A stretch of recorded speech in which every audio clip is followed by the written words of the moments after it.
So I don't date American black men. I have never dated an American black man, and my reasons are quite simple. So a few days ago, I made a video about coffee dates, and I basically talked about how I would never accept a coffee date as a first date. I think it's low effort and it's just not my thing. Surprisingly enough, and I was genuinely surprised, 98% of the commenters and the people that were upset were American black men. So shocked because I didn't think that video would land on their For You page, but it did, and hundreds of them, hundreds, were crying on my shoulder over the fact that I would not drink bean juice on a first date with a man or with anyone. They were in my comments calling me all types of names, saying that I'm a gold digger and saying that I'm this and that. And then unprovoked, they started attacking me for my looks. By the way, I was so nice in that video. I did not insult anyone in that video, but they were insulting me. They were coming at me for my skin color, saying that I'm too dark and that I shouldn't have any standards. They were coming at me for my Afrocentric features. They were coming at me because I have an Afrocentric hairstyle in. Black American men honestly have this habit of attacking black women for the way that they look, especially if you are a darker skinned woman or you have more Afrocentric features. They will attack you. So the fact that they came at me for my looks unprovoked is not surprising to me at all. So reading the comments and watching the stitches, it brought up a discussion between me and my parents about why I don't date American black men. American black men generally do not value courtship, traditionalism, or even marriage. And I'm not saying that all American black men are like this, but a large majority are. They will berate you, break you down, and take advantage of you.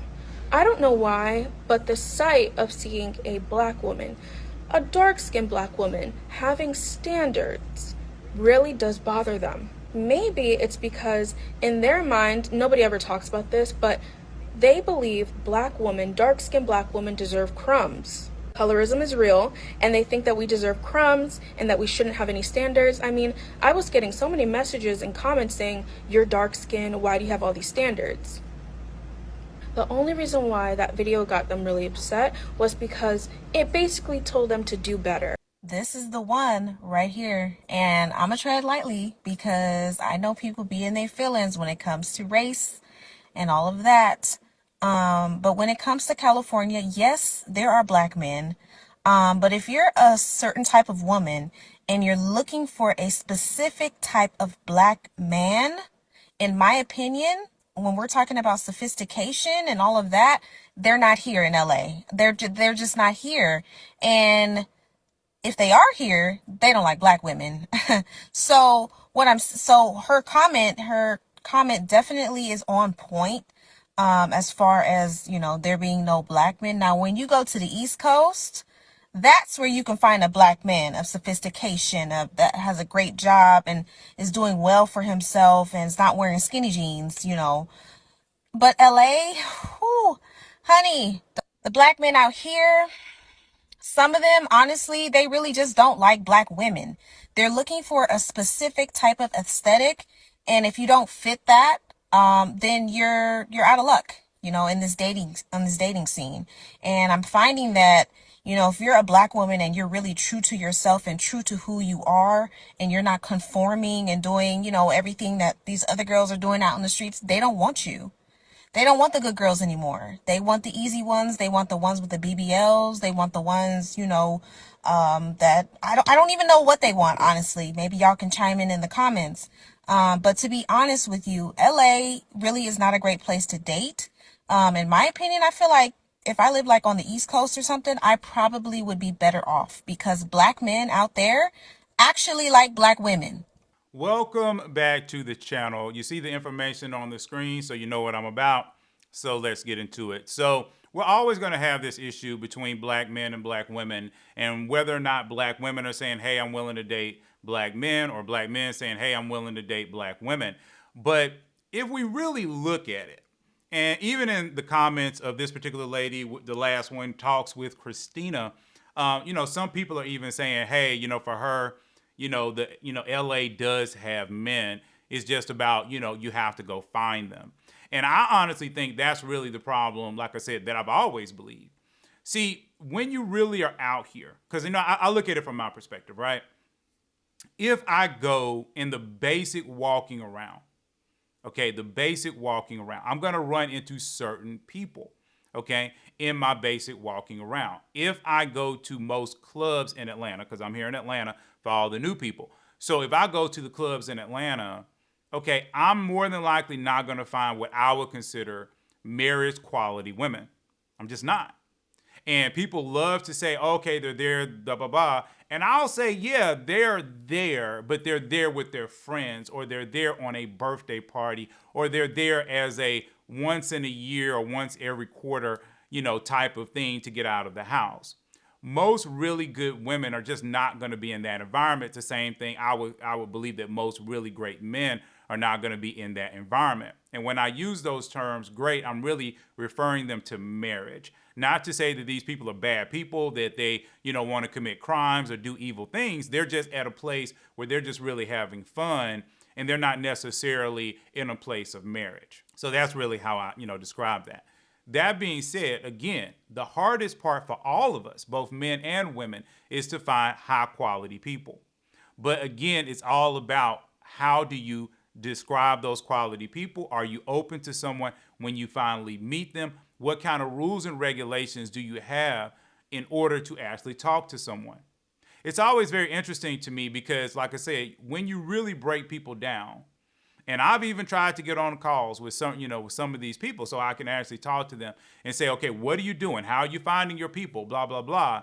I find that those are the people that are really, really hard, to get them on the line, because it's easy for someone to make a statement like, I'm not going to date black men, or I cannot find good black men. But then you have to back it up and say, okay, where are you going? Are you open to talking to men when you have the opportunity? How do you define a man that is good or bad when you don't know him, i.e., within the first 10 seconds or 30 seconds of you seeing him? How do you define that? And see, I understand that it's very difficult for women. I'll be honest with you. I think right now is one of the worst times in history it is for women, because women cannot watch a man work. And the thing that I've always encouraged men to do, if at all possible, is to take quote unquote leadership positions in almost anything that you do. Like, for instance, at church, I'm always saying, hey, do something. Be an usher.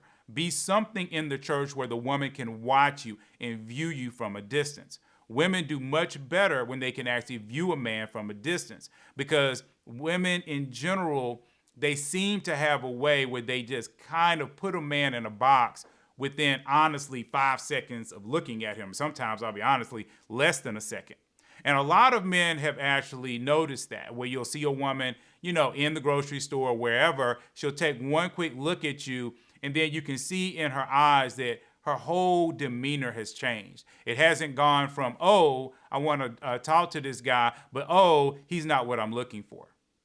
And when you take that and you line it up with a good portion, like I say, I don't know, but I would probably say 50% of the women that I run into that have been married, and I even found a couple of videos online that have kind of joked about it, because other people have also seen this phenomena where women will say, the man that I am married to was not my type. And I've talked about that. That's one of the biggest things that I've talked about over and over again on this channel. So I want to make sure I say all that, because I think all that's so important. Because when I run into women that are saying, okay, well, I can't find black men, the black men that I talk to, they're talking about coffee dates. Like, on this channel, I've always encouraged men not to do coffee dates. I'll be honest, I'm kind of like the first lady. I think it's really a cop-out.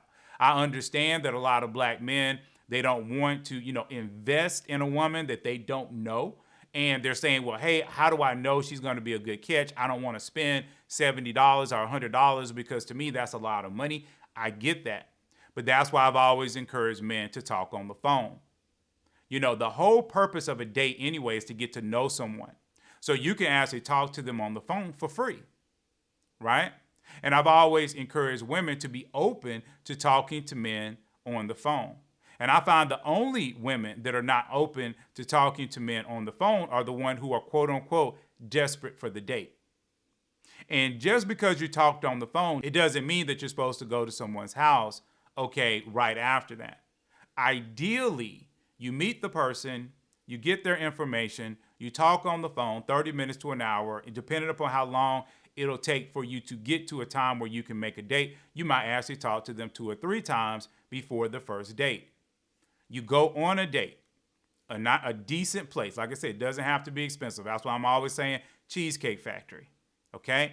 And I know some women are saying, I don't want to go to a chain, blah, blah, blah. But if your woman is saying that, to me, that really is her saying she doesn't want to get married.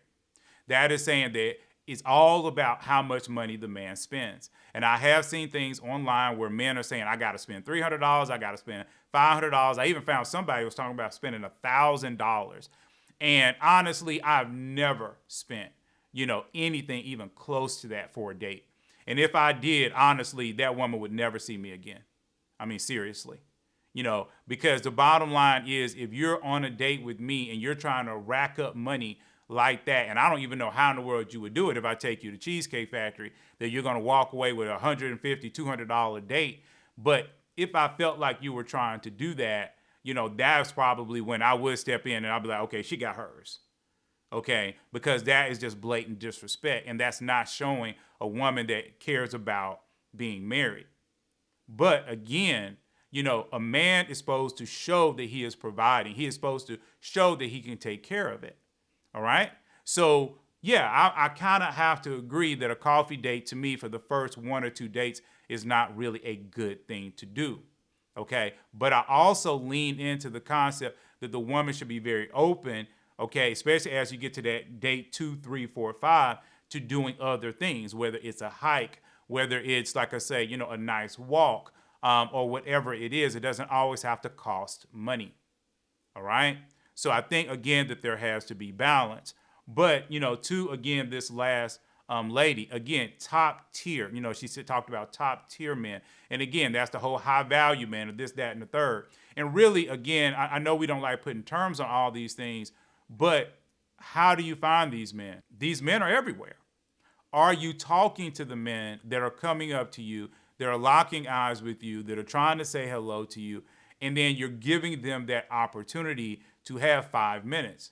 I mean, you would be surprised, like I say, how many times that I have been. Like recently, I was at a church that I've never been to before, because I do believe in church hopping. And I've told you guys to church hop, all right? And I'll admit, the day I went, it was a little rainy and it was cold.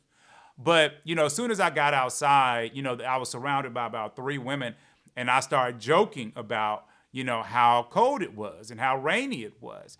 And about 1 or 2 women, they kind of looked up, they kind of said one thing to me, and I think they were kind of starting the conversation a little bit. I said a little bit more, but then that was it. They kind of, didn't say anything else. They just kind of let themselves kind of slide out. And what was funny was there was one guy that was next to me, and he was the only person that kept the conversation going, which I thought was interesting. And so me and him actually, ended up talking for a minute, and then we went our own separate ways. But the 2 or 3 women that were around us, they did not continue the conversation.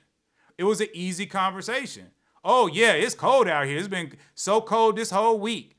I love the rain. I hate the rain. All these types of things. It's an easy conversation for a woman to get into. A man is speaking. Watch him, engage him, continue to talk to him. That's all you have to do. Women have to get away from this thing where you think that the man 100% is trying to, hey, girl, how you doing? I like how you look, in that dress. Oh, I love your hair. This compliment first, type of situation. If you are around any situation where men are talking, that is a good time for you to hang out with them and be a part of that conversation. Okay? I'm saying anything. I'm trying to open women up to a lot of different realities, because a lot of men are not going to lead with a compliment all the time. Some men are going to use any type of thing in order to get close to you. It's the same thing. A lot of women do the same thing. I've encouraged women before, ask for help. Ask for help from the man that you're interested in. If nothing else, it gives you 3 minutes, 5 minutes, 10 minutes of his time. Now, if you can be around him for a long period of time before you ask, That's a much better way, okay, to make sure he's interested in you and stuff like that. And I do think people sometimes can be a little bit impatient depending upon your environment. Like if you're in a group with him, okay, then it might not be good to start so quickly because it can make it awkward if it doesn't work out. But if you're in this group, he's showing up in the group over and over again, then you know he's going to be there next week. So again, it's not really that big of a rush. But if you know that you're in an environment where you might not ever see him again, okay, or you might only see him once or twice, that is something different as well. But anyway, do I believe that, these women cannot find men? They can find men. I'm sorry. I'm just going to say it straight up. The same problem that they have is the same problem that men have. It really is no different. Hanging out in Christian Singles Connect and Christian Millennials Connect, dealing with men who are decent earners. A lot of the men that hang out over there, they're making good money. Okay, they have pretty good lives. Okay, they're able to, to take women out and do different things like that. And I listen to their struggles of finding women. Okay, quality women that want, to get married, that want, the same things a lot of these women are saying. And I'll be honest with you, even in Christian Singles Connect, I've watched women come out and they've come out for maybe one event, maybe two events. And then, I don't know, they just get discouraged. They never really try to help us to find out events that they might be interested in. It's like they come in, they look around, they don't see a man that they're interested in, and they're out the door. And that's like the worst way to do it. Okay, the best way to do it is to come in, see how you can help, how you can further the group, how you can make the group bigger and better and stronger, okay, and then watch as more men show up. Let's be real. I'm just going to be real with you guys for a second. When you go out to meetup.com, which is the primary source for most of our events here in Atlanta, when somebody signs up for an event, you can tell what the person looks like because 90% of the people are going to post a picture. So when women post their pictures, if they're more attractive, you're going to get more men to show up at those events. That's just how it works. It's the same thing for a lot of women. When they see a lot of men that have signed up for the event, there's going to be more women that are going to sign up for that event. That's how it works. It's like literally the only way that events are going to work is if you actually put your 2 cents in. If you're a decently attractive woman that has a lot going on for you, you almost have to be a part of it in order to pull men into that environment. And even if you want to, and I know, like I say, some Christians don't like this kind of stuff, but even if you want to even use the mindset of the law of attraction, you actually have to have lots of really great people in an environment to attract more good people in that environment. That's just how things work. So this concept of getting in quick with doing very little work is not going to benefit you and or bless you. And then, like I say, we get online and then we complain about it. And all that does is it discourages more people and it makes people believe that they can't have it. When I know for a fact, like I said, we have already had several people that have found at least dates and, other people that they were dating, exclusively for a while. And then, like I said, recently I talked about the fact that one couple in Christian Singles Connect got engaged. So the bottom line is for the people that work the environment will work for them. But a lot of people are coming in, just like a lot of people come to church, and they literally do nothing. They sit there, they're people, the pastor talks to them, they listen, to the choir or whoever it is. They don't pay tithe. They get up, they leave, and then all of a sudden something happens to the church, it starts to crumble, and then they get mad about it. When they haven't helped at all, when they haven't volunteered, where they, didn't do anything, where they didn't even give money. But they'll be the first people that complain. But that's not really the best way, right? But anyway, remember on Thursday, every other Thursday, we do Thursday Talks, which is a Zoom Live. Please come out to that. And until then, please like, please subscribe, and I'm going to see you all in the very next video.